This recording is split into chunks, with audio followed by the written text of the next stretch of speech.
Oh, it's that time again, ladies and gentlemen. We are here with another episode of the Valley of Spirits. Yeah. It's your hosts, Jordan and Nick. Woo! Woo! And we're, What we're coming at you from Wyvern's Tail in the Valley of Honor in Orgrimmar because we are coming back from our trip. You remember, we were in Razor Hill last week. And so we decided to stop here on our travels back. Well, we had to visit our namesake, the Valley of Spirits. Yeah, we did. We did peruse the Valley of Spirits. But Sadly, there's no tavern there. no That'd be tavern awesome. there, no. They don't serve drinks as much as we like in the Valley of Spirits. But with the help of Bartender Gravy, we're coming at you with the next news episode of the Valley of Spirits. So, Nick, what do we have coming up for our fabulous listeners today? Well, Jordan, in this episode, we are delving into what delves we're going to be getting in patch 11.1, the Warcraft 30th Anniversary World Tour, and some PTR scheduling. Jordan, with our first full week back into the swing of things, what did you kind of get done this week? Well, I wanted to make sure I stayed fresh on the Evoker and the Mage, and all I did to do that was play some Mythic Zeros. And to be honest with you, it was really cool. I did kind of just show up and was a bro. Did some good work, and it felt really cool. Some people got some achievements done. So that was pretty cool to just do zeros, Yeah. It was a lot of fun. I Just did swinging back into it. also play some PvP this week, Yeah. which, Nick, you were alongside me with for some our of it. live stream. Yeah, definitely. That was fun. And we definitely did some Packed House. It was good. Did some killer damage. It's madness, yeah. The cool part is he plays Rat Pally, so of course he loves Packed House. Everybody's all compacted like mashed potatoes and stuff, Oh, it was amazing. I actually had a lot of fun doing it. Make sure anytime there's a Packed House, you can do it. Mhm. So we'll talk about what's coming up this week in the PvP brawl. That's all I really did this week, actually. I crunched on some zeros and crunched on some Pack House with Nick. Yeah, pretty soft week for me, actually. Normally, yeah. That is an extremely soft week. Yeah, for it is you. pretty soft. Yeah, Much like the mashed potatoes. yeah, the mashed potatoes. So Nick, what did you get up to this week? Oh, well, like we had talked about, joining on the Packed House stuff, so I did do some PvP this week. Other than that, pretty much just focused on getting alchemy and engineering up, and started really working more towards understanding Trade Skill Master, or TSM. Started working on understanding operations and setting up some of my own, and trying to figure out how that's going to go with some stuff. So, was trying to working on learning it and working on building things for content later with it. But that's about it for what I did this week. Jordan, can you take us through this coming week? We do have to slap on the calendar. Yeah. We do have a pet battle bonus event. This is the time where you get a free battle pet capped for doing some battle pet battles. So make sure you juice up on your pet battles this week. So with the rotating week of time walking dungeons we have, I'm not going to make any calls onto which one's which, anything like that. I am going to talk about the Turbulent Timeways. So the most important part of this is during the Turbulent Timeways event, you have to complete 5 of the 8 weeks that the event is live. What that means is you'll get a quest to do the Turbulent Timeways in Dornegal, where you have to complete 4 to 5 time walking dungeons or raid bosses during the event. And if you do that 5 of 8 of the weeks, then you get the B mount. So that's the important part. It's a pretty cool mount. Like I said, the Legend Nick will have it linked in the description down below, so that way you can take a look at that. But I am pretty invested in making sure I get that. Oh, yeah. It's not super hard. Like, you don't have to have a good group to do time walking stuff. You're going to walk through it too, especially if you're a healer. Oh, yeah. No, my queues are fine. My queues are just fine. But we do have the end of Packed House, which we talked about earlier. It was a lot of fun. I always love Packed House. So we have kind of the opposite coming out this week. Yeah, the deep This six. is where you play battleground maps with 6 instead of 10 on each side. The value in this is you get a lot of like 1v1 and duel experience, for example. If you're like, if you're a big rogue kind of guy, you know what I mean? Then you'll have a blast playing small engage simulator. I don't know. We'll see. There's a lot of individual accountability. We'll have to see if I dive into this or not this week. We do have the Battleground bonus event, which is pretty sweet because that means we'll be getting extra honor for doing Battlegrounds, which a lot of people just do inherently. I didn't realize how many people just Battleground their lives away, and I kind of love it. So I'll be joining in some of the Battleground bonus event, mostly because I need to get the recipes for crafting the PvP equipment is the biggest reason.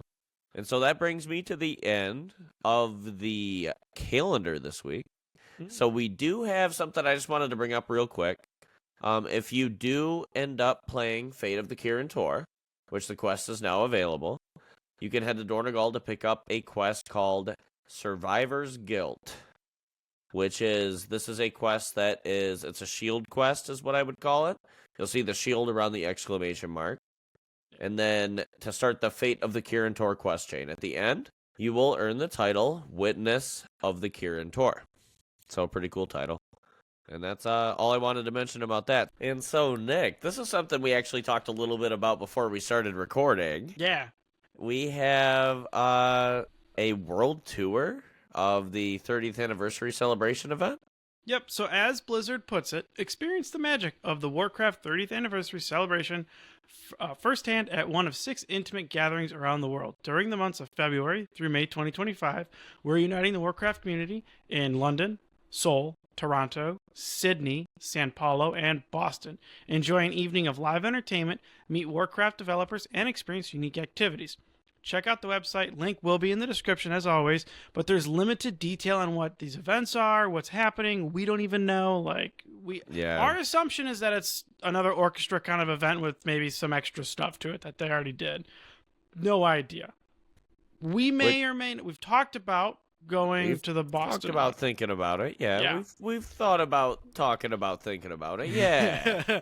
we got to look at scheduling and stuff like that. But we might go to Boston if we get the chance to. We might go to Boston. Yeah. Jordan, pretty excited about that. With that, I am too. That'd be so good. Jordan, though, with that out of the way, I believe there's some PTR scheduling you wanted to talk about. Yeah, this is real brief. I'm just gonna gloss over this real quick. So the exciting part is in the next episode. There may be a tavern talk talking about some of these mechanics that we find out, or things about dungeons or raids that we find out. Maybe, just maybe. But the important parts of this is the PTR testing for the new Undermine raid began on last Friday. And then we have the War Within Season 2 dungeon testing went live on last Wednesday. We're going to start getting some raid guides, some dungeon guides, some interesting things like that, at least the beginnings of it. Yeah. So pretty excited to see what comes out from it. That's it, though. That's all we really know now. I don't want to touch on anything. Nothing's concrete yet. More. You know how PTR is, yeah. What? Is it not the final word? No. Nope. So I made sure we talked about this. Actually, I made sure this was injected. Yeah. I wanted to add that a lot more of the Tier 2 set piece appearances have been data mined and leaked. Yep. All except Mage has been leaked. Pretty interesting. We'll definitely have that linked in the description. Pretty short little deal there. I just wanted to make sure that we are letting you know that there's only one more to go. So I imagine Mage is only not far away from being mined. So nope. And I think that link, too, gets updated when they have that. Yeah. Yep. So that link, just check back after Mage maybe gets announced. Yeah, it says the rogue like one, but you can click on any class, and they add them as they go. Well, I think we talked about it last week, too, and they didn't have as many in it as well. Not and now really. there's They had all of 6 them, or 7, I think it was. Yeah. Yeah. So definitely take a look, see if you're concerned with obtaining aesthetics. My opinion remains the same from last episode. Go listen to it. I appreciate it, guys. So, Nick, we do have a bit of a deep topic here. A couple of Yes. things that have been confirmed on delves. You could say we're And delving into it. we are delving deep into it seems. So lead me through it, All and then right. we'll make sure I don't comment too much. So we're going to go over 2 articles we have for both concerning delves. Requirements for unlocking your vault levels for delves is not going to change in Season 2. Blizzard has said they have no plans to change it. We are also getting a first look at the 2 new delves that we're getting in patch 11.1, Excavation Site 9 and Sidestreet Sluice. There is also a competition delve coming as well. But let's start with the 2 delves that we're going to get. Excavation Site 9 is located at the end of the Withering Fields, a new area that will be unlocked in the Ringing Deeps. It serves as a pathway to Undermine. The overall story for Excavation Site is based around what they're digging up, which just happens to be the ruins of a Titan that have been taken over by the Black Blood, which Galliwax is going after. We will be getting 3 storylines in total for Excavation Site 9, Black Blood Prophets, say that 3 times fast. A goblin Black Blood Prophets, yeah. Brutal. Yeah, a goblin is looking to make some profits off the black blood in the area, which is what we're getting for the storyline. Lost excavators, goblins excavating the area, have failed to report in. Rowdy rifts, some strange tears have opened up throughout the excavation site. Our second delve is Sidestreet Sluice. It will be in the western part of Undermine, hidden under a bridge at the Vat Works area, and it will be taken into the underbelly of Undermine through its bright green sewer system. We're also going to get 3 storylines from in there as well. All That Glitters, the Dark Fuse has stolen gold from citizens and are using it to animate an elemental. Mr. Delver, several goblin mechanics have gone missing within the Sidestreet Sluice, and Teleporter Tantrums. Experimental teleporters are being used to enhance Dark Fuse operations in the area.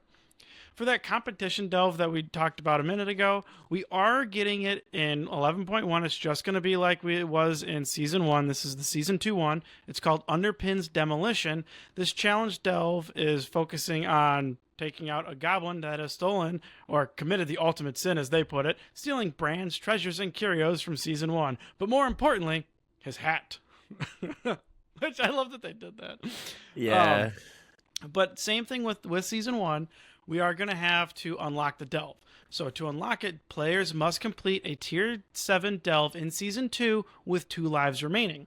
And to unlock the level after that, players must complete a Tier 10 delve in Season 2 with 2 lives remaining.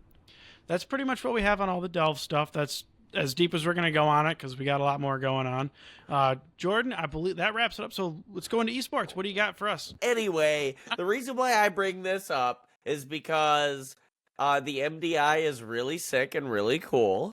And the registration for it ends on January 17th at 10 a.m. Pacific time and 1 p.m. Eastern time in the United States. Then we have the time trials that start on January 22nd, and then the time trial period ends. This is where they figure out which groups are actually the best and the worst, right? And then they actually do time trials of certain keys and blah, blah, blah. And then we start Group A on the 31st of January. Pretty exciting.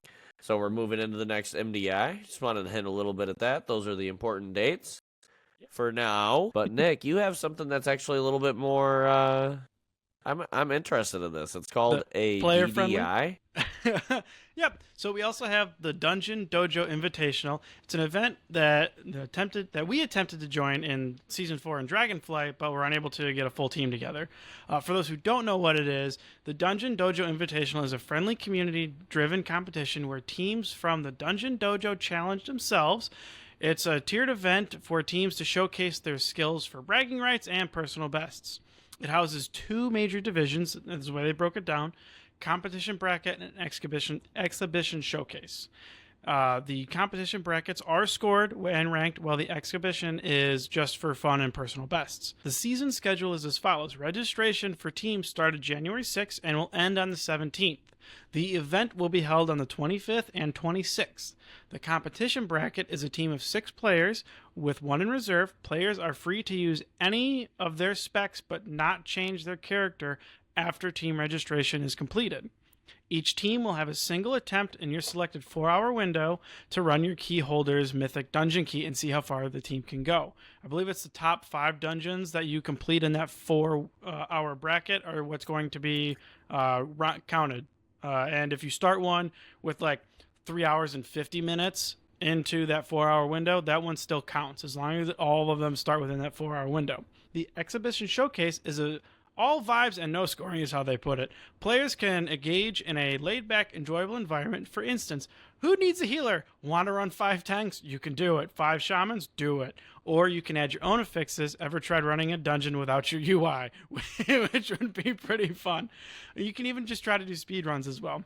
This allows players to become more creative with their runs and still have a great time. And the reason why we like to, or even tried to get in the first time, we just didn't get the team together, is that the DDI supports Make-A-Wish, and I think last year they raised, or last season was close to like 10,000 or something like that, and they're hoping to break that this season. So give them a shout, check it out, like see if you want to go, even if it's just for fun. It's more of a laid back way for players, like I guess I would say regular players, I don't know if that's the right term for it, to enjoy some level of competition, because no way in hell are we gonna go do an MDI. This was just a reminder, guys, like wake up. If you're a sweaty nerd, go do MDI. No, right, this is actually a really cool it's just a cool casual event. But I think that wraps it up for us, though, right, Jordan? I believe that is the end, Nick. And I know you are the one who can handle this the best. Will you send us away? Thank you for tuning in to another exciting episode of the Valley of Spirits. We're your hosts, Jordan and Nick, your go-to Horde players. Join us in Dornegal on the Mal'Ganis server and look up our guild, the Electric Boogaloo, for some epic adventures. Stay connected with us on social media. Follow us on Facebook and Twitter, or X as it is known these days by some people, by searching the Valley of Spirits podcast. Don't miss an episode, or follow us on Spotify or anywhere you find your podcasts. Check out our YouTube for additional content not found on our podcast platforms, like our live streams that we do every Tuesday at 7 p.m. Eastern Standard Time. Until next time, may your quests be glorious and your loot be plentiful. And as always, for the Horde!